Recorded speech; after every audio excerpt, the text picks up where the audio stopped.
I can't run for president. And he said, why? And I said, because we're in a new era. I said, if you're running for, if you're student body president of the little Lord Fauntleroy School for Albino Hemophiliacs, Correct. right? Yes, of okay, course. you were class president. Okay. So you and I are running for class president. And I say, all right, here's my plan. It's time to toughen up. It's time to get those academics straightened out, people. I want to shorten lunch by 5 minutes. I want to ask people to take an extra class, extra science class, extra math class.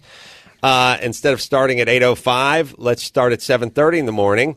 And let's run instead of 3:05, let's go to 3:30. And let's really see if we can get that GPA up.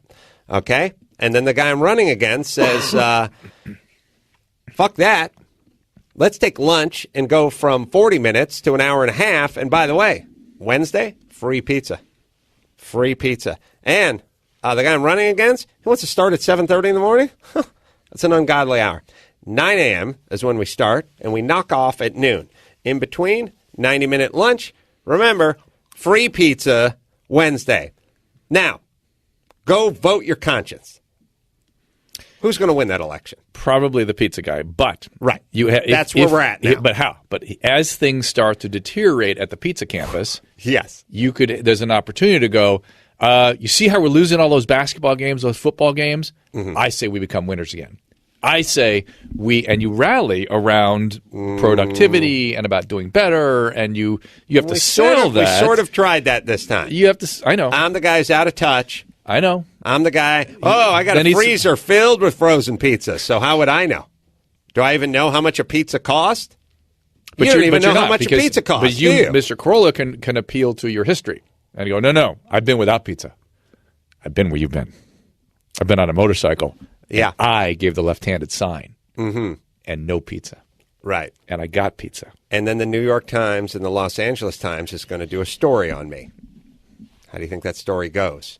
Man with no pizza lifts himself up by his own bootstraps and rises to prominency? Or Corolla hates people with no pizza? Yeah, Corolla's, no, it'd be a little stronger. Corolla's like a how do you think the news, self-righteous bit. I think the news will report. How do you think the news will report on me and my no pizza policy? It depends. It depends on It depends? No, here's what it depends on. If your no pizza policy gets some enthusiasm somewhere and it attracts it's just like my HIV thing. If it becomes one of the sanctioned sort of attitudes just vicariously because the people buying the paper kind of dig it, it has to become a thing.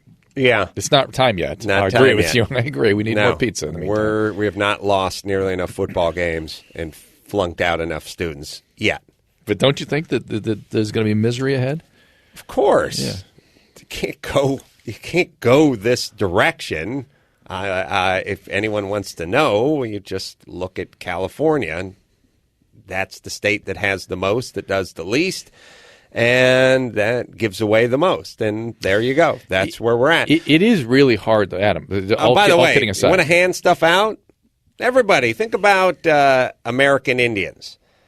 They got a lot of stuff handed to them and have had stuff handed to them for the last 50 years. How they doing?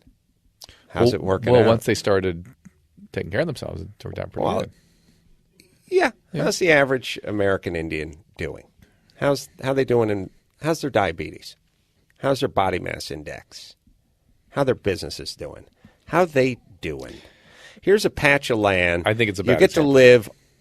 You get to live on this patch of land. Well, I'll tell you, the American Indians that own their own land do much better than the ones who live on the land that the government provides for them. Okay. Because they have a vested interest in that land. So therein is really the interesting where the rubber hits the road here, because I like being parts of systems that take care of people in need. I really feel good about that. The question, though, is there a way we can do it without taking people's... Who's in need, though? Everyone has Epstein-Barr virus, chronic fatigue syndrome, and needs to travel with a service dog. Yeah, but there's a lot of people with money that behave like that, for sure. Listen, well, I don't give a fuck. If you got money, go ahead and be as crazy as you like. You go down, pick up cocktail waitresses and shoot them in the face. I don't care. That's your business. It doesn't affect me. The point is the point is this.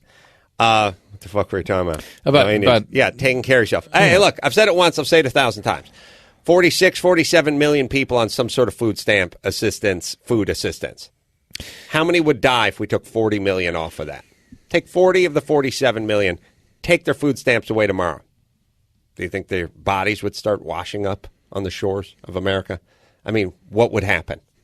Would they just boil a sack of beans, a sack of rice, throw a bouillon cube in it, and live? I'm guessing they would, because that's what we've always done. So we have 46, 47 million people on food stamps. 10 years ago, we had, 20 million people on food stamps. Where's it going to be 5 years from now? And shouldn't we start asking those people? And again, not the 7 million. I'm willing to concede that 7 of the 47 million need the food stamps. But I bet the other 40 could figure out a way. And I'm not only asking them to figure out a way, I think we are robbing them of a valuable experience, not asking them to find a way. We are eroding their self-esteem. Like domesticating. Like putting we are taking away something that's very inherent and important as a human being. And so that we need almost, I wonder if there's sort of some sort of adjustment we need to make in terms of how we manage these things. We do not things as long as we're doing the vote on the cafeteria of the student body president and what day is going to be pizza day and how long it's going to be. So as long as we're doing things that way, the hour and a half lunch with the free pizza is going to win for a while. So it's the vote, it's the democracy that's failing. It's Well, again, my good friend Dennis Prager, and you can go to adamcarolla.com and check out An Evening with Me and Dennis Prager, Philadelphia, Redondo Beach, available on iTunes.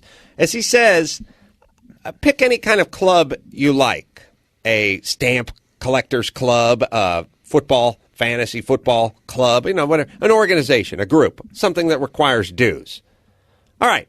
Now, let's give the larger percentage of people who don't pay dues, let them vote on how much the dues should be for the people who pay dues. How do you think that vote's going to work? Well, let's raise some dues. I'd like to get some new furniture and carpet in this clubhouse. Yeah, but you don't pay anything. I know. So let's raise them. Now, is that a democracy? You got 20 people in the fucking club and you have 11 of them. They get the same vote that the guy that pays the dues, and we're going to vote on if we should raise dues or not? That doesn't seem to make sense to me. It wouldn't work in a club environment, would it? Well, it's something called the tyranny of the majority. Yes. Which is something the Founding Fathers were very concerned about. Yes. So, no, if you don't pay tax, my whole thing is I'll give you one vote for every 10 grand you pay in taxes.